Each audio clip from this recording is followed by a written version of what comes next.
ఒకటి services, all department services అన్ని మళ్ళా ఒకసారి సమీక్ష చేసుకోండి. అన్నెసరీ సర్వీసెస్ కానీ మనం హెరాస్ చేస్తా ఉంటే అవి అనవసరమైతే తీసేయండి. నెంబర్ 1, ఇది కంపల్సరీగా మీరు వర్కౌట్ చేసుకోవాల్సింది.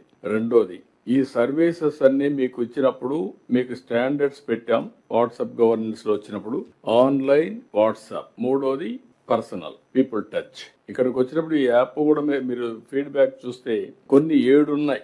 అలాంటివి కొంచెం అంత సాటిస్ఫాక్షన్, ఈవెన్ ప్రెజెంట్ అయితే 7, 6.5, ఇప్పుడు 7. ఇలాంటి కొన్ని డిపార్ట్మెంట్లు ఇంకా మనకు స్ట్రీమ్ లైన్ కావడం లేదు. అలాంటి డిపార్ట్మెంట్స్ ఒకటే మీకు అందరికి ఇస్తున్నాం. ఇచ్చిన తర్వాత మీ బాధ్యత అది ఎక్కడికక్కడ స్ట్రీమ్ లైన్ చేసుకోవడం. నెక్స్ట్ టైంలో ఇది కూడా నేను చాలా స్పష్టంగా చెప్తున్నా.